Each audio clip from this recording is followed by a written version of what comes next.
Hello, everybody. Thank you for joining us on another episode where we discuss the artificial intelligence and machine learning, and mainly machine learning, because our guest insists that it is the machine learning that is the real deal.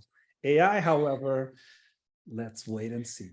But with that in mind, I want to introduce Michael Novak to our weekly chant on Wednesday night. AyAyAyAi. Now you got to give it a go. Now you got to give it a go. Muy Michael. buenos días a todos. Me gusta estar contigo para hablar y como se dice en inglés, oye, el ay. No es perfecto, pero me entiendes, ¿verdad? That ay. And it depends on what day. Some days it is ay. And other days it's dynamite. Oh, sorry. Ay. That was fantastic. That's probably the best. Ay. Eres perfecto. No, hablas español, qué bueno. Oh, sí. En sprechen Sie Deutsch. Ich heiße in Deutsch leren. Nee, ik in Duits, in Italiano, francés, niet nada. Pero de España, fantastic. por favor, de los platanos de Argentina, perfectamente, de México o de España a veces, depende.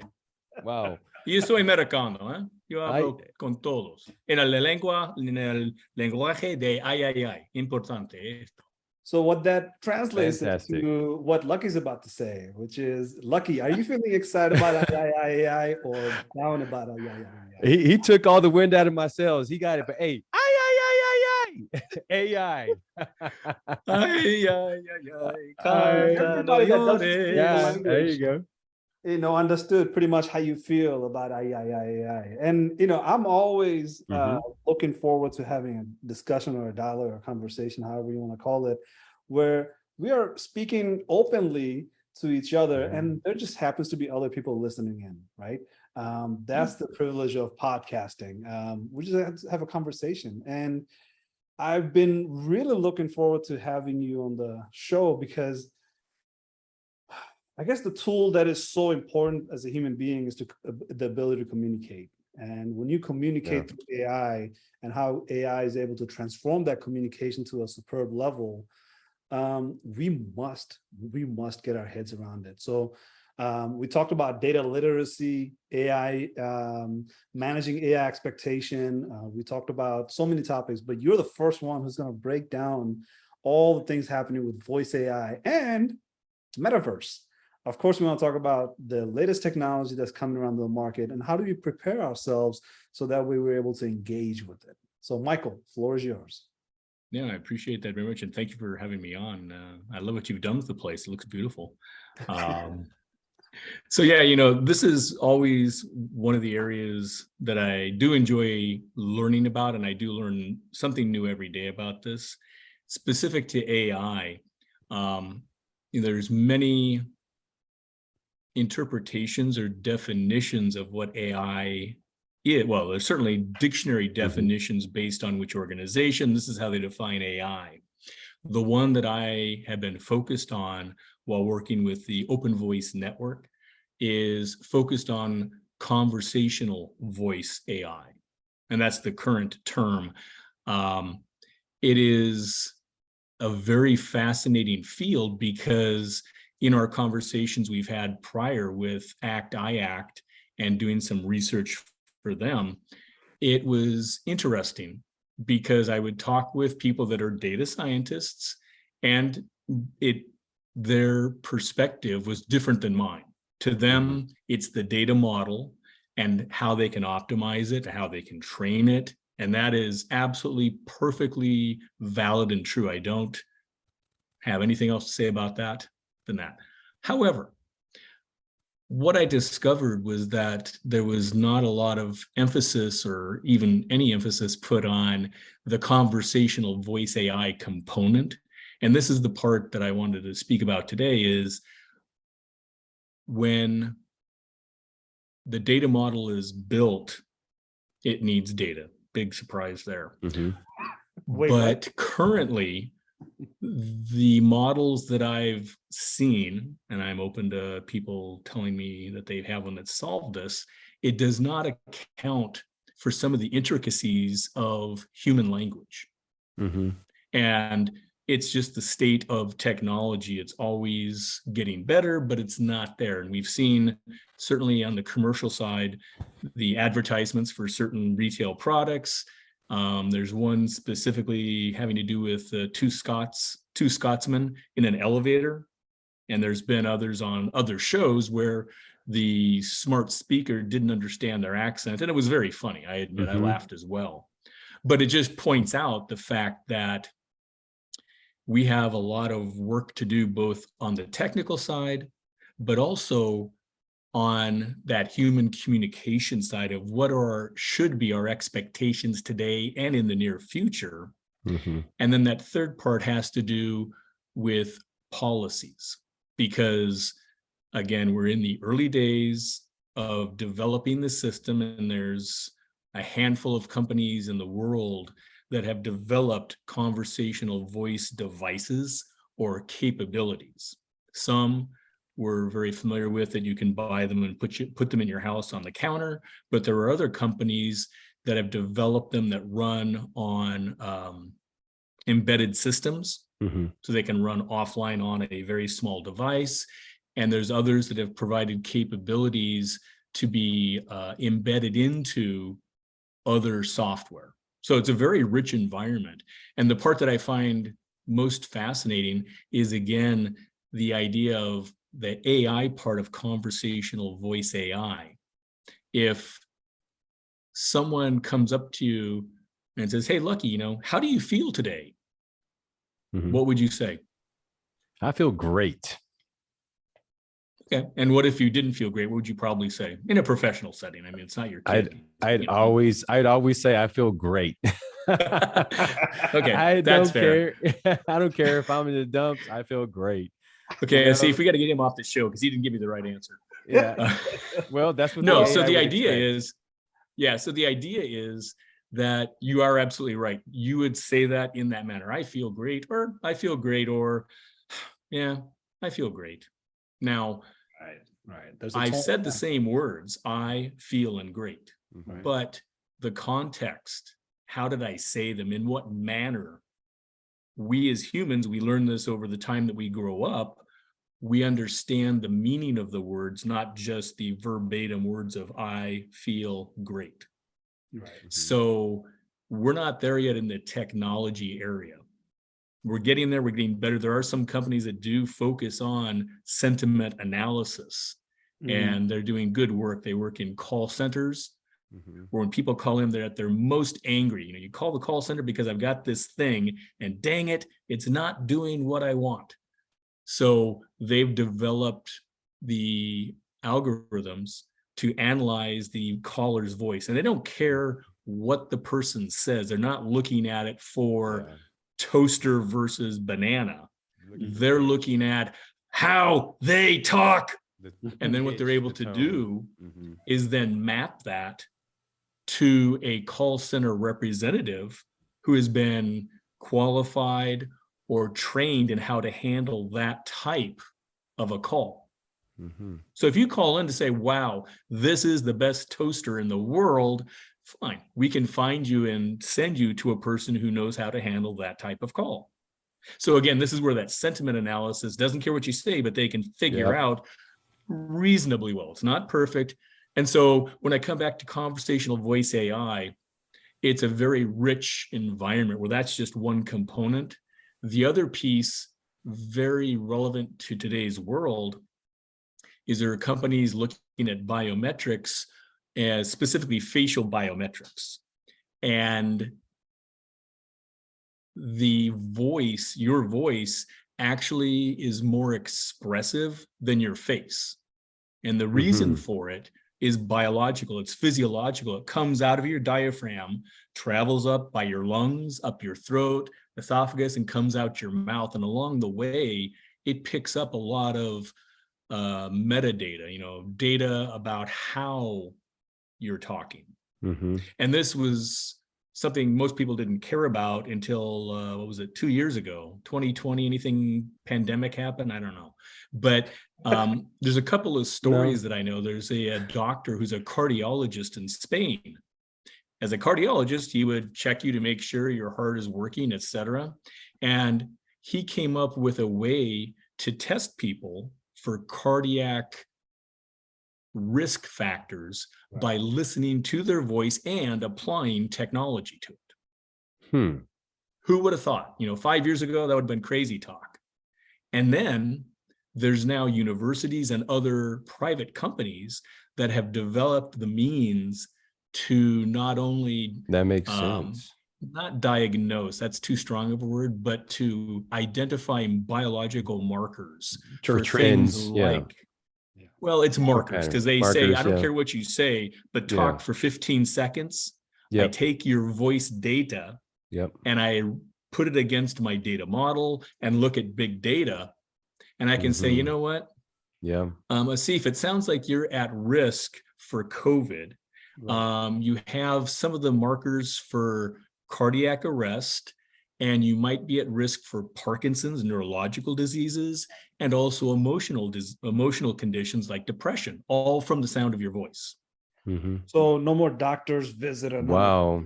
No. These are just the markers. This is the marker. It's not the diagnosis, but it's a case of just save me all the trouble, because the traveling and the time I have to spend in the doctor's office is what I want to really avoid in life. I just don't. Yeah. I want the treatment, and that's just within healthcare. Yeah, I want the treatment in my house, in my office, like through the Zoom call, not like in the visit. That's coming later. Detect and diagnose and prevent or treat, please do it through the Zoom. And you get paid for that comment, right, from certain people. But no, the idea is that your voice it's much richer than, say, a fingerprint or a face print. And it's amazing what they're able to do now just in the healthcare. But now there are companies that are looking at this for business reasons. Can I use voice as a factor in multi-factor authentication? Ooh, you did it very smoothly. Like that. And there are companies that actually have implemented this for a certain application that is used for texting, and nobody knows WhatsApp about it, but they use it for this device where they can validate themselves by voice. Well, they need more security on that app. Well, whatever app that is, they need it. What's up with that? But they need they need that extra layer of security, because as far as I know about whatever app you're talking about, they've got some serious problems. So and of course it's all in relation, right? If I am involved in something more sensitive, yes, this is where multi-factor authentication always. But if I'm just casually talking to a friend and I want to access that device, maybe I don't want to have to enter a PIN or have a face in recognition or anything. I want to use my voice. So again, I'm not advocating voice is the choice for everything. I'm just saying that it's becoming an option. An option that it wasn't several years ago, and this is good. And so, we have the authentication, and then the authorization. I consider that more of the back office stuff, because authorization depends on what your permissions are. So that's not voice, but just the concept of using my voice in healthcare to determine what I'm at risk for neurological diseases. Wow. From 15 seconds of free speech.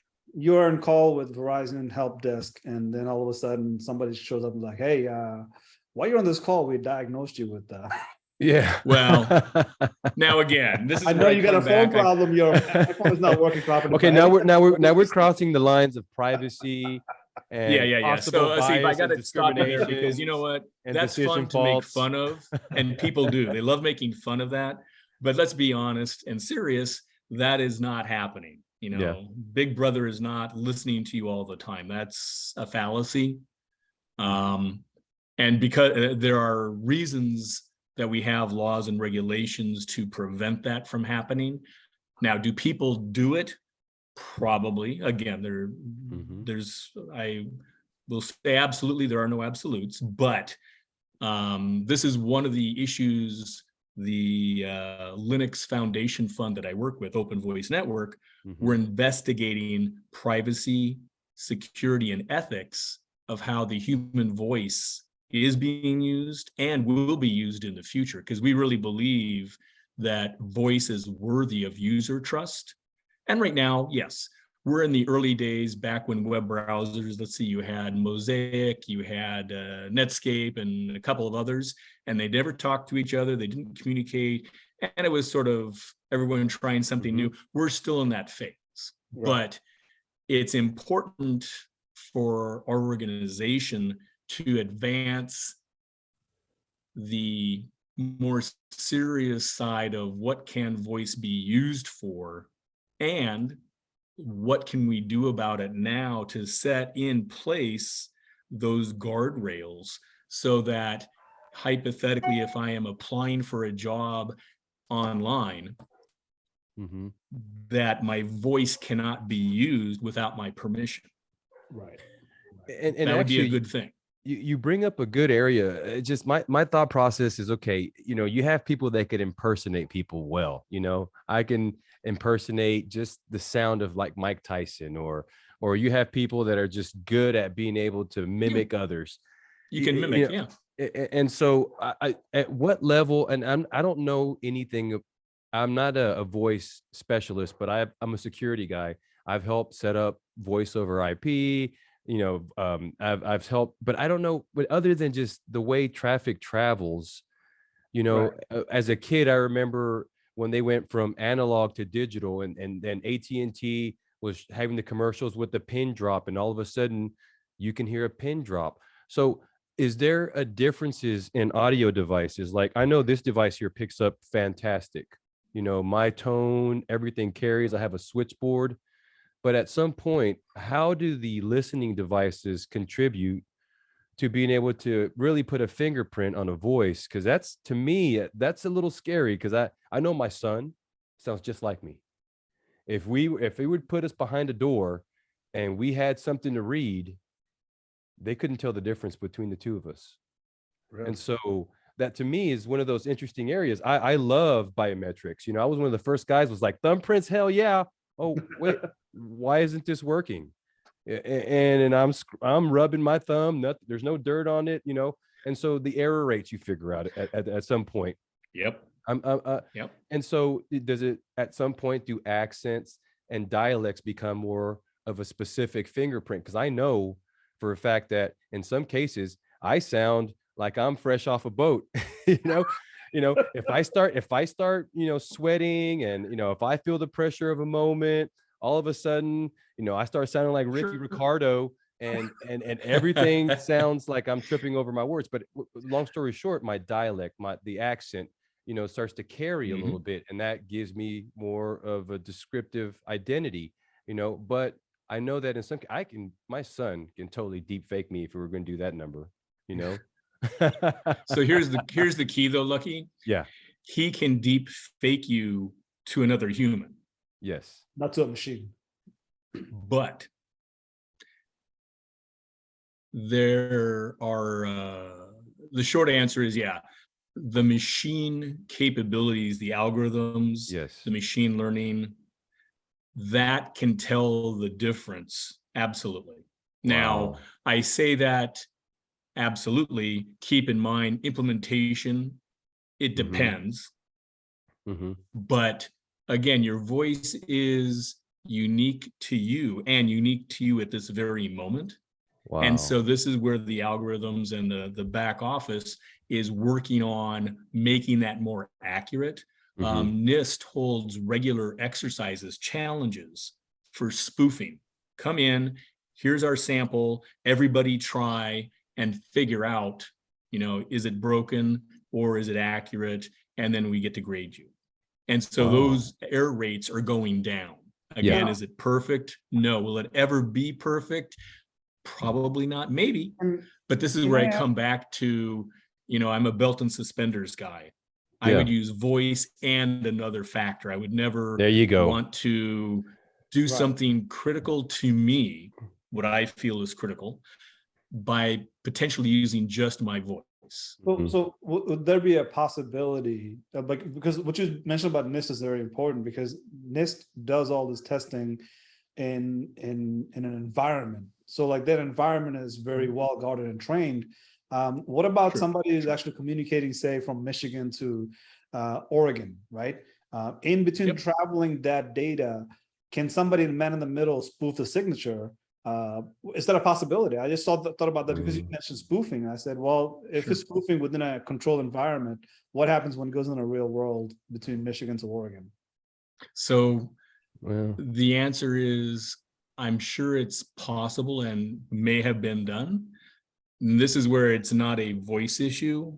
It's a go talk to Lucky, because he's the telco guy. Yeah. And that's a cybersecurity issue. And I mean that in all seriousness, that you're right. You know, anytime I transmit data, anytime I transmit data, whether it's me typing on a keyboard or speaking or transmitting a face, of course, there's always the possibility that it could be intercepted. And that's outside of the realm of my world of voice. What I'm finding fascinating, go ahead, Lucky. No. Go ahead. Yeah, what I'm finding fascinating about voice AI is that the fact that, this is a unstructured data that's happening between me, you, and Lucky, right? Because this is unstructured data that is being recorded, however, it's not being utilized. So let's say, for example, if we were able to discuss something of an importance, and the system is able to not only take the transcript of this conversation and the recording of this conversation, body language, the voice detections, and so on and so forth, the content is all available. How to build a context around that, so that way we feel that this Zoom call is more than just a Zoom call that is recorded and transcribed and voice or analyzed. It's more like the context of it comes out, so that way if we have to write a document about this hour-long conversation, not only do we write a document that is to say, we talked about data this, value, but let me give you some more context behind what they're talking. Correct. Some reference and terms, So to that point, yes, there are companies working on metadata tags to do just that. Because like I said before, those companies that work in sentiment analysis, they do not record what you say. They record the fluctuations and the sentiment of how you're saying something. So what you're asking is, what if I could take that sentiment and add that as a tag to something that I write down? So if I say, let's eat grandma, maybe you can figure out by my intonation what my objective is, what my verb is, and who my topic is. Maybe grandma's cookie. You forgot to say that cookie. Let's eat. Let's go into grandma's. Yeah, let's just go to let's eat grandma, or let's eat grandma. Two different things, same words. Or you could be looking at somebody and say, let's eat grandma, and just know we're going to grandma's place. Right. And who's grandma specifically? Who's grandma? Yours or mine or Asif's? Again, this is the richness of voice that's huge. And that's where AI can't pick up. That's where AI is. There's actually, I read an article a couple of days ago. Let's say machine learning to be accurate. Oh yeah, AI. Okay. Oh yeah, and I'm with you on that actually. But yeah, but any article you see, they say the buzzword AI. Right. And AI this, AI that. But the big thing is 30 years ago it was IT. Hey, I'm an IT guy. Are you a telco IT or a mainframe IT guy? Or fix a lawnmower? You're an IT guy. I'm a cybersecurity guy. What does that mean now? You're IT, just you have cyber in front of you. But it at the end, and I lost my train of thought there. Anyhow, the AI, a lot of people put labels on AI, and essentially you have to understand, and we talked about this in the past, a prior podcast where we had other guests, and they were trying to figure out what's AI, what's not AI. And after the podcast, I could see it in their eyes. They probably didn't want to be on this podcast anymore. And so actually that leads me to what I was talking about is there's a certain level that AI can read. They can understand a word, but they don't understand sometimes if you're trying to change the meaning of a word, like what your true meaning. When you say they, what's that pronoun referring to? They, them. Oh, I'm sorry. A person, a person, machine. Well, okay. Machine. Machine. A machine. Oh, okay. Okay. Or actually, I say they, it depends. So when I say they, for the most part, individuals out on the internet, they're not familiar with technology. True. True. I say they, but essentially AI is a buzzword. Yeah, And absolutely. the true benefits are trying to figure out how we can slowly create certain things in robotics that are more human-like. Like say there's a specific group that's handling, like you said, you're doing the voice component. There's other people, other research groups that are teaching robots how to pick something up. And there's others that are, and you brought this up earlier in the previous conversation, you got to hit an elevator button, there's different pockets of people working on different components, and they're all a form of AI, but they're trying to deliver a human function that we do every day. Kids, they learn it, Right. but the differences are they think that robots and AI and the Frankensteins that are written about, that robots they pick up things faster and they develop quick. Yes, they do learn certain patterns faster, but it takes years to develop a machine language or an AI. Or exponential. Right? Yeah, we have AI. So one thing I would clarify with you, Lucky, Yeah. is AI to me is more the extension of human capabilities. So a robot picking up a box, I would augmenting a human's ability. I would have to think hard to see if I consider the picking up the box part AI. Now, if I told it or instructed it to go get the third box in a row, yes, that I would say would be AI. Because to me, I have a diagram lying around where, and again, it's 4 or 5 years old, so it's probably out of date. But AI is defined as things like the 5 senses, speech, touch, tactile, smell, hearing, smell, etc. The human capabilities augmented or performed by something that's non-human, a machine. Right. So I just bring that up as well, right? Multiple models rather than just to say single function. Okay. So when a robot is picking up a box, okay, I get that, right? But can a robot pick up that box knowing how far that box is from a robot's head, right? So between the head and the tactile senses, there's a vision and tactile senses speaking to each other, engaging to pick up that box. Now, it does it fine one time with the human help, but can it do it in multiple different terrain without any human intervention, right? Now, if it's picking up just a box, can you pick up that box using tactile sensors to figure out, is this box soft enough that I can crush it with my hand? Or is it a box full of, teddy bears? Like, how should I pick it up? With my tactile sensor? Yeah, there's a word for that. They call it proprioception. You as a human, when you sit where you are, without looking where the floor is, where the sky is, where the ceiling is, where your arms are. You don't have to remind yourself, that's where my leg is. Oh, that's your sixth sense, the balance inside of you that tells you like, okay, are you standing upright or not, right? I think NASA does a whole lot of research on neck, just to figure out like, okay, if I can provide a astronaut with neck support, it will do a whole lot for the rest of the body, because neck is where the head is understanding where the body is compared to the head. Correct.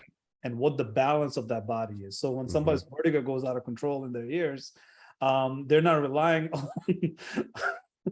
on their feet to tell them where the feet is, right? It's funny you bring up NASA though, because they announced that they're actually bringing a voice smart speaker onto one of their next moon rockets, or at least test flights.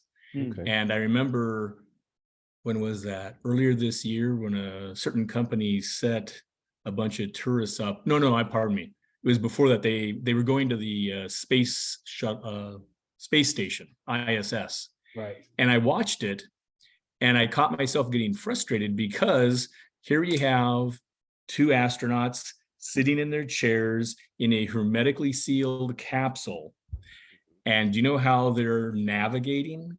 They're using this 1960s technology, 1950s, 1930s technology, pushing buttons, turning knobs. Right. They have the spacesuit on. They have microphones and speakers in the spacesuit. And I'm like, okay, why can't they just say, turn left thruster off 20%? Right. Done. Yeah. Well, that's Hail from 2001 Space Odyssey, right? You need Hail from Space Odyssey. We're beyond that. But yeah, I mean, Yeah. so the idea is that we're at this place Right. where the technology, the voice capabilities to understand enough of what you say, and yes, they can be trained.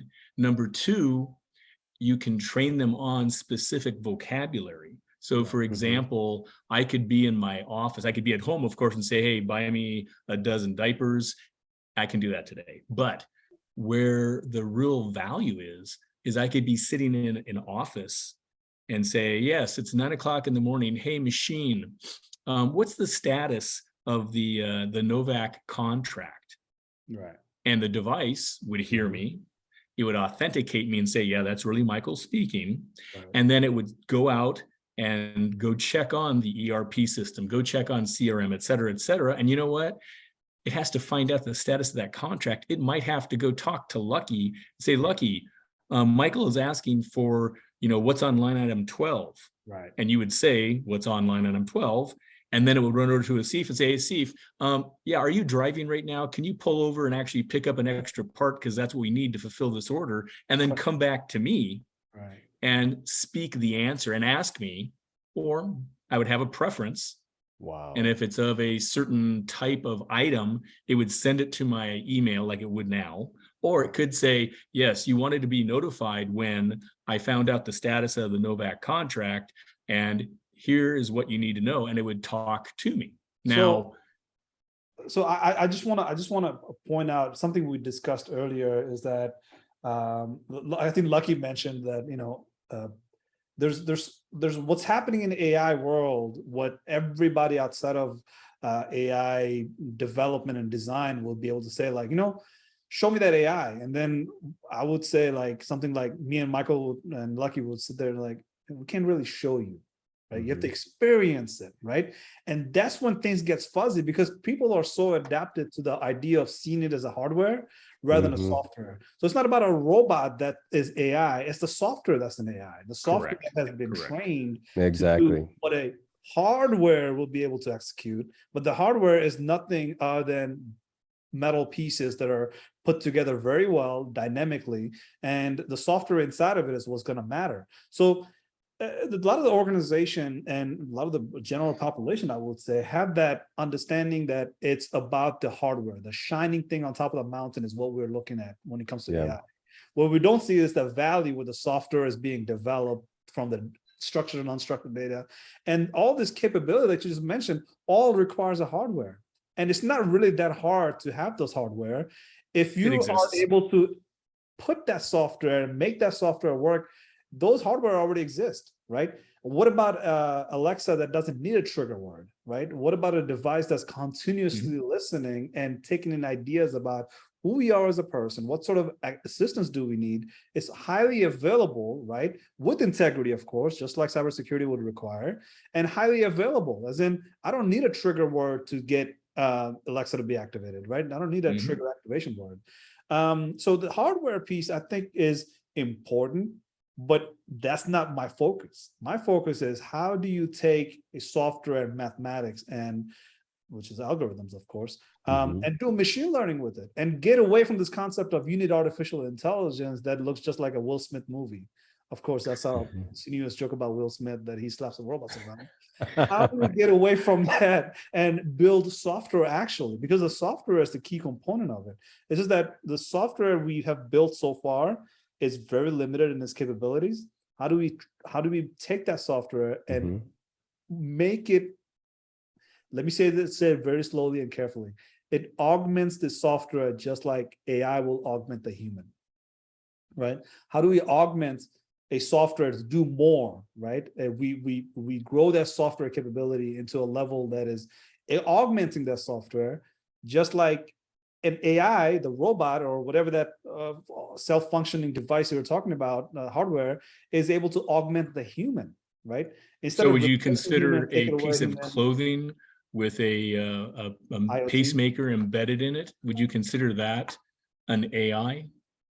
Well, if it's a device that is using mathematical function to not It's have a sensor embedded in your shirt. right. So it's an IoT device that is able to learn from its experience and use this experience in order to make better decision or more decisions.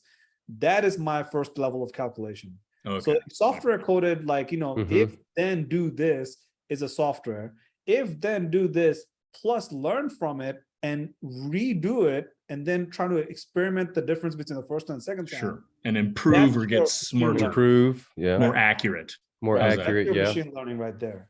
And I love the topic here because the hardware and software is the biggest differentiator when it comes to understanding machine learning and AI, or what is that we are looking to do, what can be possible. So if we're learning from the AI, but the AI is not learning, is that an AI?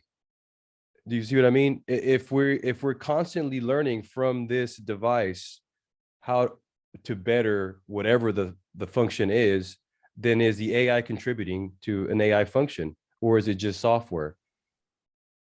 Do you know what I mean? So what I mean by this, okay, let's look at it this way. Okay, so I was thinking about it last week.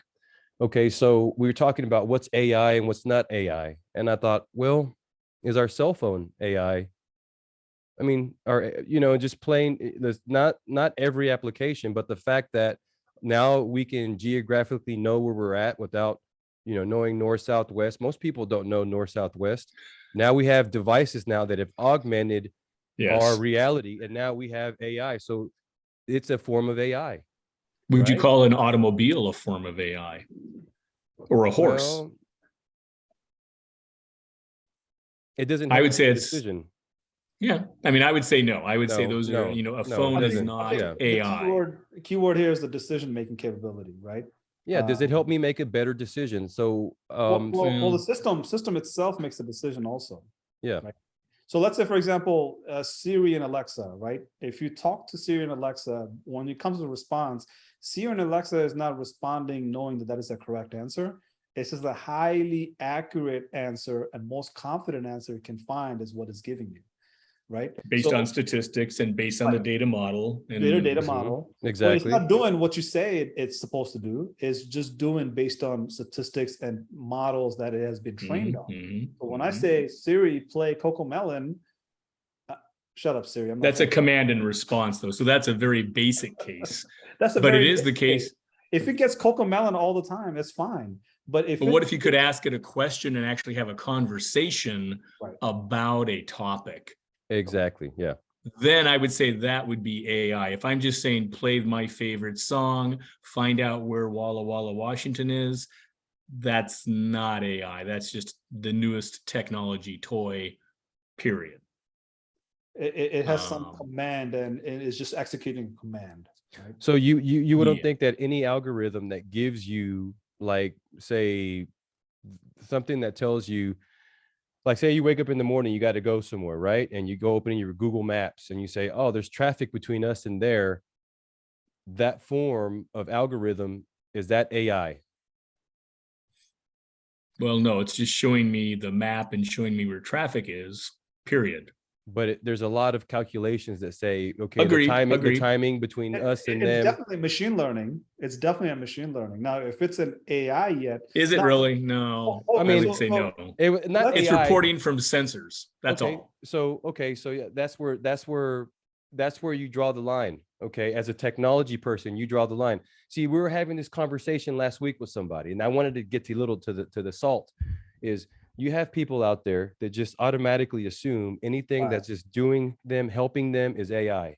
Right. Sure. Absolutely. Okay. I believe that. Absolutely. And then that's what I mean by they. I've seen it. Okay. And so for us trying to interpret that, last week we said, well, look, anyone that comes to your business and they're pitching AI, they're not pitching AI. Okay. They're not, there's no real AI there. And as soon as we said that, you could see the fact that I had just sucked all the life out of her. Whenever she jumped in and said, yeah, we're doing great in AI. We're doing great in machine language. We're leading, the charge. And she's a director of business and she's a great person. Fantastic. But the truth of the matter is that there's areas where people don't know what's AI and what's just an algorithm or something that's supplementing their daily life. And I want to hit up that Google Maps point. Like, so I think that it gets a little bit more nuanced, and I'm using that word nuance very carefully also, because Nuance is a company that does voice AI for As a matter of fact, yes, they work are. centers. That's an unnuanced comment, I should add. Microsoft owns Nuance right now. It's one of the second biggest purchase of Microsoft after LinkedIn. Wow. So Nuance, excuse me, the word that is machine learning that is used over and over, right? It's not as used as AI. So AI captures a lot of imagination where machine learning really doesn't, right? So one of the things that we will talk about is that the fact that what enhances your experience as machine learning. So when you're talking about a Google map coming up with variants of information, as in it's figuring out things instantaneously using algorithm to provide you with better experience than the last 5 years, I would say, right? Like if you think about Google Maps, the day was released versus the day it is today. Oh my God. Sure. Look at that exponential growth that has happened. Do you see yourself developing a software that's sophisticated enough to be Google Maps? It's not just a software, it's able to do lots of mathematical neural network learning, lots of time series forecasting, and lots of different models, and bringing those models together, and not only do that model gathering, but do it so fast and instantaneously that I don't think a software from 10 years ago or even today will be able to catch up with that, even match that. It's all machine learning that's able to provide that fast neural network output based on the user's input. Right. So see, I'm not a data scientist and I don't play one on TV, but I might disagree with you on that, because that machine learning is a specific sliver or branch in computer science. And I can use today's circuits that, didn't exist 5 years ago and perform the calculations faster. That is not machine learning. That's just physics of I can perform a certain set of calculations faster than I could 5 years ago. Yeah. So the machine learning part, from what I've understood from talking with people that get paid to be data scientists, is more the training of here's a data set, here are the types of values I want you to find, here is where you're starting, go find things that meet those parameters of matches, and it gets smarter in the sense that it becomes more accurate. And we've seen, like on the internet, the picture of, find the picture of a dog, and it picks 4 blueberry muffins. Have you seen this? They look like dog. Yeah, they got 2 black eyes, 2 black for the ears, and 1 for the nose. So that to me is machine learning. It's trying to approximate based on what it's been shown to what it's out in the wild that it's trying to approximate. So coming back to your Google map, I don't, again, me not the data scientist, I would say that's not machine learning specifically. Now, if I'm doing disease screening, let me take a look at your heart and find tumors or potential tumors, I can show it what a tumor may look like at a particular stage, and it can find some that are bigger or smaller that I can't visually see. Now, that to me is more machine learning than a Google Maps example. So the Google Maps, like the point, one of the things that we talked about is that, 5 years ago, how Google Map performed versus how it does today, it's one of the indicators of machine learning, right? It's able to, like today, Google Maps gives you the green routes, right? Now you teach it a green route. Okay, green route is what? How are you driving, and how are you getting there? All these information that is being stored and trained for the machine to perform on, it's what's giving that capability to find that green route. Previously, it said toll route or no toll route, but now you have that toll route and how much it costs through the toll route. Those are all structured data that's being fed into the system, and the data, as the data grows, the system is able to do more with those data, right? But it's not learning; it's actually just getting fed more data points. That's all. It's using some form of machine learning. It's not the machine learning that is like similar to, say, Siri and Alexa. It's a form of machine learning to say, like, how do you come to the conclusion about the best route possible? So if you're picking 3 or 4 different routes, it's giving you all the options and breakdowns using neural network to say, yeah, I'm giving you an output based on the input you're giving me, which is, I'll give you the green route, toll-free route, toll route, and the fastest way to get there with or without toll. All sorts of equations, right? Yeah, and to add to that, I'm not a data scientist, and I'm not, but I have done. Today? I'm gonna play one today a little bit, but I have done and created warehouses, and I've been learning quite a bit from the people that we interview, and I dabble. So there is a few models of machine learning that are being used, like, for example, forecasting and maybe estimation.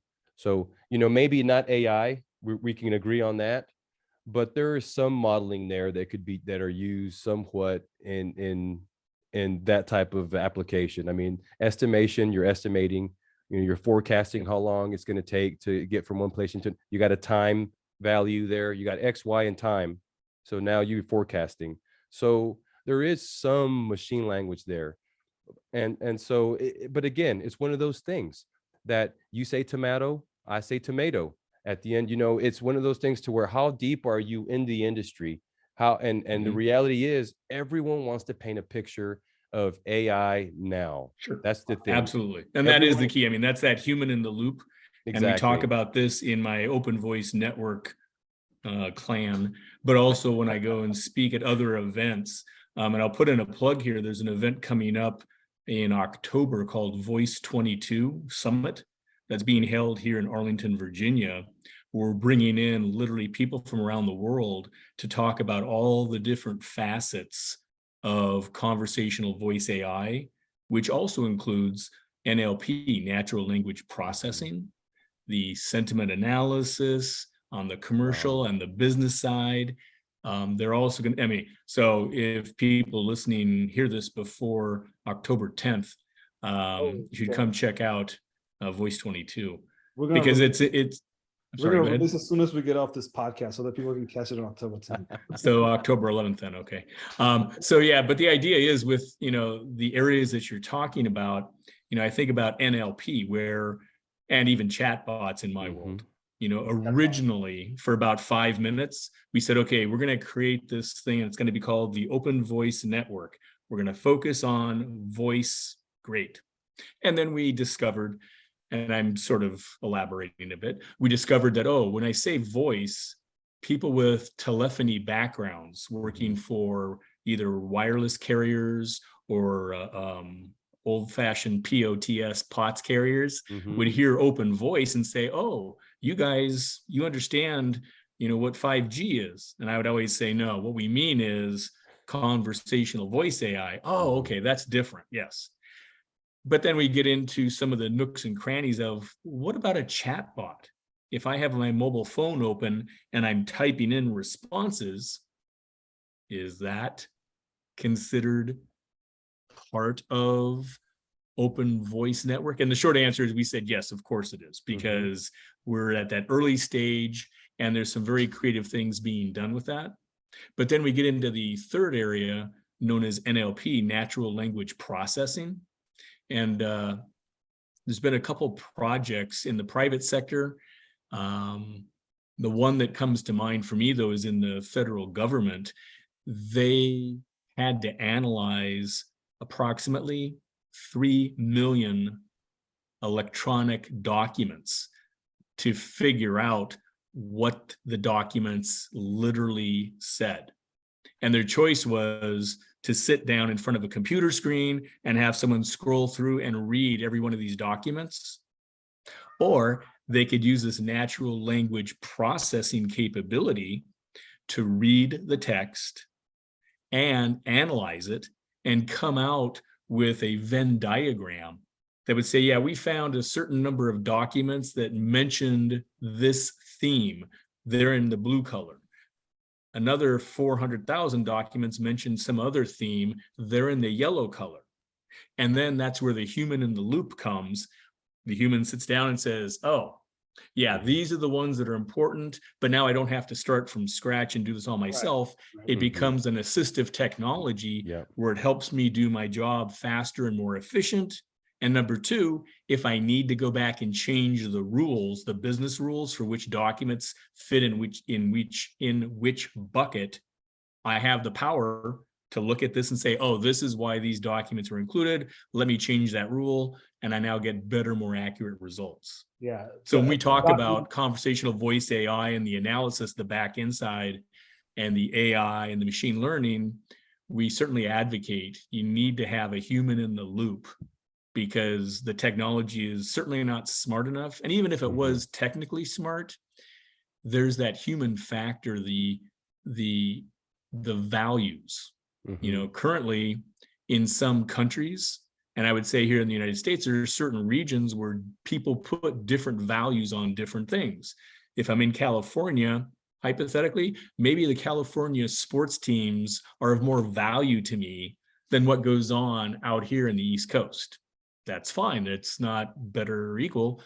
It's a values judgment. So I need to have that human in the loop when I look at the data to ensure that it prevents against things like bias. And this is for voice, certainly, but it applies to any data. Would you not agree? Yeah, it's the document AI, that helps you to augment what it is that you're trying to achieve. So when it's the legal firms like lawyers will sit there, read documents after documents, well, I can cut costs and I can take a human labor, which is my human capital, and use that for more precise, direction. Productive and more creative work. Right, more creative work. So they don't have to sit there and read documents after documents. They're able to just have a system augment the lawyers to do its work. And once you have that capability built into it, you are able to make decisions on, say, let's sort of M&A, mergers and acquisition, right?